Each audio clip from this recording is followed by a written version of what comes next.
Hello and welcome back to the channel. A very special welcome and thank you to my new subscribers. Thanks to the amazing shout out that Cameron gave me. The subs are going up each and every day. So hello, and I hope that all of the people that have found this channel through Cameron aren't too disappointed. So today, apart from my usual waffling and completely and utterly forgetting what I want to talk about halfway through, I've decided to do my top 10 so far 2020 books.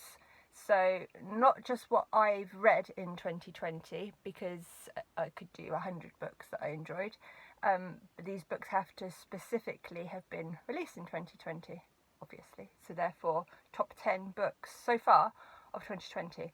I've got a mixture of physical books and ebooks on this one. Some have been ARCs and some have been books that I have purchased. Okay, so number one, we'll go that way. So the very... Oh no, actually, let's start from the other end. I've completely thrown myself now because I got the books in a pile. But yeah, let's go from number 10. So, starting at number 10 is an anthology. And I love anthologies and collections because it's something that you can dip in and out of quite nicely, especially if you just feel like you just want to sit down with a cup of tea and read something quickly. So my number 10 book of the year is Graveyard Smash from Candisha Press. Now this is a women's only anthology. This is the second one that Candisha have put out. Under Her Black Wings was the first. There are some amazing female writers in here, a whole range of different stories, not just to do with graveyards. That was the original theme, the premise, but you could put your own spin on it. And there are some really outstanding stories in here from some amazing writers such as V. Castro. I mean, she is just phenomenal.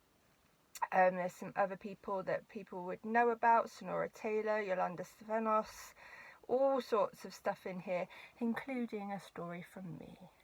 Yes, so the main reason why this isn't higher up is because I couldn't put something that I was in too high, because I don't do that.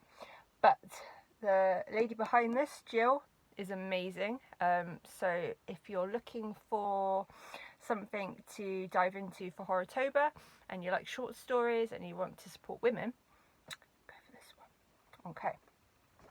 Number 9 is a novella, a coming of age novella from Horrific Tales Publishing, and it's this one.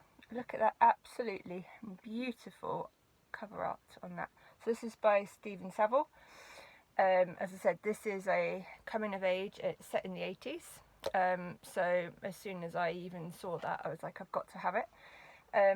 One thing I will say about Horrific Tales books is that they are just gorgeous. The print, the paper, just everything about it, and always the covers, they always look beautiful. Both Steve and I, my Steve, not this Steve, have read this. Both read it in just a few days. It's only quite short, as novellas obviously are. Let's have a look. 123 pages, so you can whiz through this, possibly in one setting. Really good. If you have read this, I would like your thoughts on the ending, because Steve and I differed a little bit with what we thought the ending was all about, so let me know. Okay, consult my notebook, because I can't remember now. I've completely thrown myself by going the wrong way. Number 8 is something that I read on ebook, but I would eventually like to get the paperback and hopefully a signed one at some point, and that's Scratches by my very good friend Joshua Marcella. Now, Scratches is Joshua's debut novella, which he self-published through Kindle. And I know that he is hoping to redo it a little bit and have it properly edited and formatted and all that kind of stuff. He's also writing a prequel, and there will be a sequel and other stuff in the works. Now, some people gave it some criticism for there were just a couple of not quite spelling mistakes, but perhaps somebody might have spelt it differently, just a couple of things to do with formatting. I personally didn't see any of that. If you're a writer, a brand new writer, and you have the balls to put out some work and it is that standard, then I don't care if there's any spelling stuff, I don't care if there's any formatting things. That is not what I'm there to read. I am there to read a story. I'm there to be pulled into your story because I like your setting. I'm there to enjoy and invest in your characters, and I 100% did in Scratches. I thought it was brilliant. And for, as I say, something that was his first piece of work that he put out there, phenomenal. Well done, okay? So Scratches was my number 8. My number 7 is also an ebook, and that is Devil's Creek by Todd Kiesling. Wow. Just wow, okay? An amazing book. Absolutely fantastic. Quite long, and it took me a little while to read, not because I didn't enjoy it, but just because with it being an ebook, I was just pulling in here and there instead of having it carrying around with me, which was probably what I should do. Todd's also a really nice guy.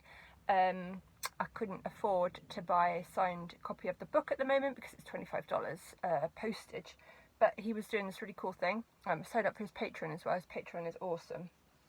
But he was sending, for just $5, which is what, like £3.50 or something ridiculous, a signed book plate, which I think, and it's got even like a really cool, just showing everyone my address there, cool bit there. Yeah, so I thought this was really quite cool, and I like the idea of these signed book plates. I just didn't tell Todd that I don't have the physical book. I've only got an ebook, but again, it's a book I need to buy because it just brilliant. I think Sadie Hartman, Mother Horror, said it was one of the books that scared her most this year, and it is genuinely creepy. Some of the imagery in it, again, but it was just fantastic. Okay, number 6 is also an ebook. This isn't going well, is it? Because I'm not clever enough to start pulling up all the things. But I haven't even got my Kindle here to just pull it up and show you. But there you go. So, Magpie Coffin. The first in the series of the splatterpunk westerns by Death Head Press. I hope I got that right. By Wiley Young. And I got this on a whim, on a recommendation from Glenn Rolfe, who costs me lots of money because not only do I have to buy all his stuff, but every time he recommends something, because I know his tastes, I think, oh, I should give that a try. And so far, everything Glenn has recommended to me has been amazing. So, Magpie Coffin is brilliant. I read it in about 2 or 3 days, even though it was on ebook, because I just absolutely loved the premise of it. So I like that kind of thing anyway. Thinking like Dusk Till Dawn, that sort of stuff. Anything like that really interests me. I know it's not the same time period, but I really like the stuff with the Donner Party. And Amakatsu's The Hunger would have been on this list, but it was released last year. And I just like all that kind of stuff. It's very different to British history, so I love all the American West, and adding in the whole splatterpunk into it is just absolutely brilliant. I have the next 2 on the Kindle. I just haven't got round to reading them yet, not for any reason, because I can't wait to read them, because I've got a review pile going up and up and up and up and up. So yeah, really thoroughly enjoyed. He's a really nice guy as well, and thank you to Glenn again for recommending that one. Okay, number 5 is also an ebook, but one that I will definitely be buying in paperback at some point. I would love a signed one again, because again, this guy is brilliant, and I've got 2, 3, 4 maybe of his books on the Kindle now to keep going with. Clown in a Cornfield by Adam Caesar. Now, I can't say very much about this because, and Adam knows, I have just done a review for Scream magazine, so that will be in the October issue of Scream. And one of the things is, when you're a reviewer with Scream, is you can't put your review onto any other platform. It has to be exclusively with Scream magazine, which is fair enough. So all I can say is that's my number 5 book of the year. It would be my number 1 YA of the year, although there's nothing remotely YA about it. I have no idea why it was put into that category. So if you at all are thrown by a YA label on something that Adam Caesar has written, just ignore it, because it pulls all the punches, and it's brilliant. And I'm actually scared shitless of clowns, not just because of Pennywise, but I think we watched Clown House when I was about 12 at a sleepover, and yeah, fuck off clowns. I just can't stand them. They're awful. So I can remember Steve saying to me, why are you reading this if you don't like clowns? But that's why we read horror, isn't it? We read horror to be scared. And I'm so glad I did. And also Adam is brilliant. He's such a nice guy. He's funny and friendly, and he's a huge Disney fan, so we've bonded over that. And yeah, he's a really nice guy. Okay, so my top 4 are all Flame Tree books. I'm sure there'll be somebody out there thinking, of course they are, because you always do Flame Tree stuff. It is a coincidence, and also it just shows how amazing Flame Tree are. So yes, Flame Tree have some of my most favourite authors, and that is again just a coincidence. So I am lucky enough to have had all 4 of these as ARCs, but have bought plenty of books by the authors from their back catalogues. And yes, I know each of these authors pretty well, but that is not why they are appearing in this list. So the 4th best book of 2020 so far for me is Tomb of Gods by Brian Moreland. I did a full review of this book last week, so I won't go into it too much. The tagline I would have given it is an R-rated Indiana Jones. It's Egyptology, archaeology, but with scares on each page. It is absolutely fantastic, and Brian is an amazing writer and a lovely guy. Okay, so that is my number 4. My number 3 book of the year. Now the thing is, with my book 1, 2 and 3, they could all have just been number 1. So there is barely anything between them. I read each of them in a matter of days. I loved each of them. There might be just one teeny weeny thing why they've ended up going 1, 2, 3 instead of 3, 2, 1, but they're almost all at number 1 together. Okay, now I'm going to say it, one of my favourite people in the world, but he is. Okay, so my number 3 book, Misfits by Hunter Shea. I am talking to Hunter at the weekend for an interview that Lou and I are doing for Cryptids, Crypts and Coffee. We're going to be talking to Hunter, Jack and Jason, and I cannot wait. I am so excited. We're going to be doing a vampire round table, and it's going to be great. And I should have said when I mentioned Joshua Marcello earlier that we're talking to him this weekend as well, him and Tim Meyer, so that will be awesome. Mainly because although Tim Meyer's now officially one of the final guys, we couldn't get all 4 of them on one day, so we've got 3 of them, which is going to be amazing, and I cannot wait to talk to Hunter properly. I'm so excited. Anyway, I just did a review of this on the blog, and a short video clip where I asked Hunter some questions. Basically, this is Melonheads, grunge, just perfection, okay? Everything I've read by Hunter has always been amazing, and he has a brilliant style. I love his voice. I just love everything about the way that Hunter writes. So this one, which is very recently out, is my number 3. Okay, so my number 2 is another book which I have talked excessively about, but because it is amazing and brilliant, and it is Until Summer Comes Around by Glenn Rolfe. Again, as I said, there is so little between 1, 2 and 3. It's unbelievable, really. And it's almost to do with the order that I read them, because I had them as arcs like a long time. Anyway, absolutely love this. So again, I have done a review on this. I have just a massive bang from outside the door. and I'm the only person here, so I'm going to investigate that in a minute. I've done a review of this already for several different reviewing platforms. I've talked about it on here. We've spoken together, I've already done so the first episode of Cryptids, Crypts and Coffee with Lou. We talked to Glenn, and although we mainly covered werewolves and blood and rain, when Lou was whisked off by the werewolf for a bit, Glenn and I spoke a bit more about this. Absolutely fantastic. So Lost Boys-esque, Salem's Lot-esque, all of that kind of stuff. Set in the 80s, a character, Rocky, who has some of Glenn's characteristics. Bookmark falling out there. Yeah, coming of age again, just absolutely fantastic. Okay, so my number one book of 2020 so far, and again I've just reviewed it very recently on the blog, The Raven.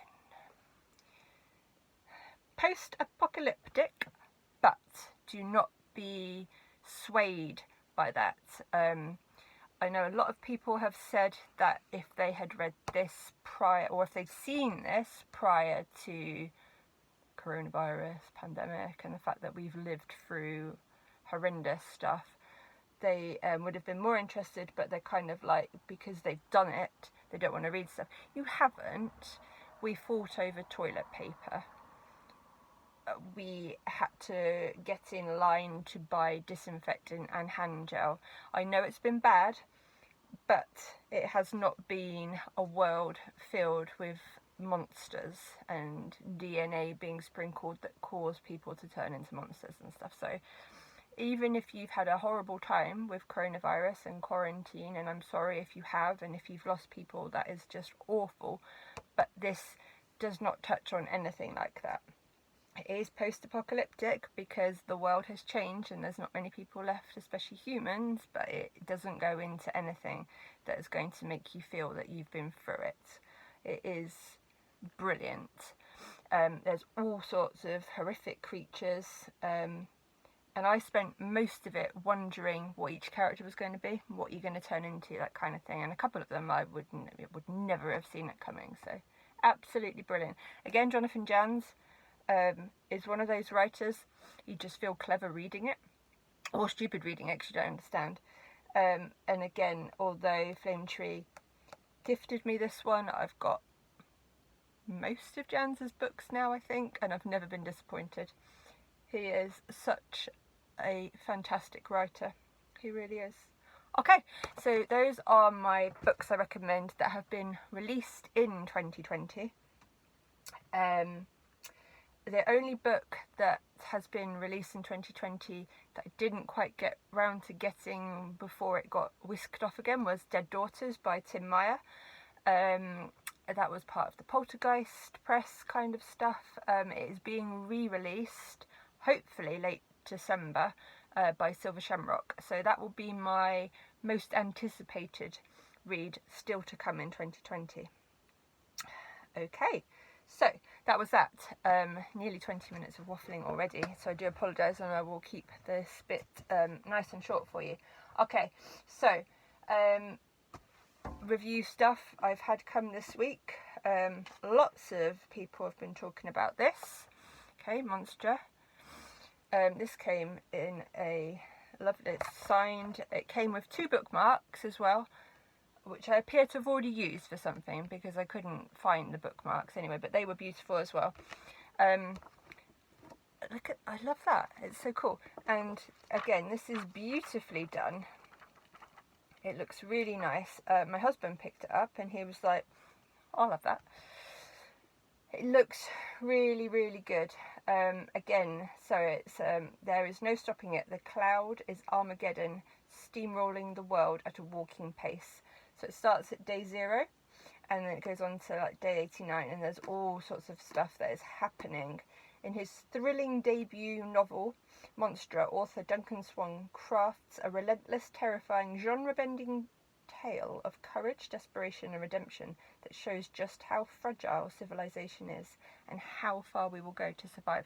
So again, it does obviously sound post-apocalyptic again, but I don't think it's going to be about people fighting each other for toilet roll. So I think we'll be okay with this. I have told Duncan I am not sure when I'm going to get to it at the moment, especially now it's already been nicked by hubby, but it looks so nice. So thank you for sending that all the way from America for me. Okay, just a couple extra little bits. What am I reading? Still a million things for review, collaboration-y type things, most of which I've already talked about. I just wanted to say, even though I have already spoken about this one, this is something I'm buddy reading for Nightworms.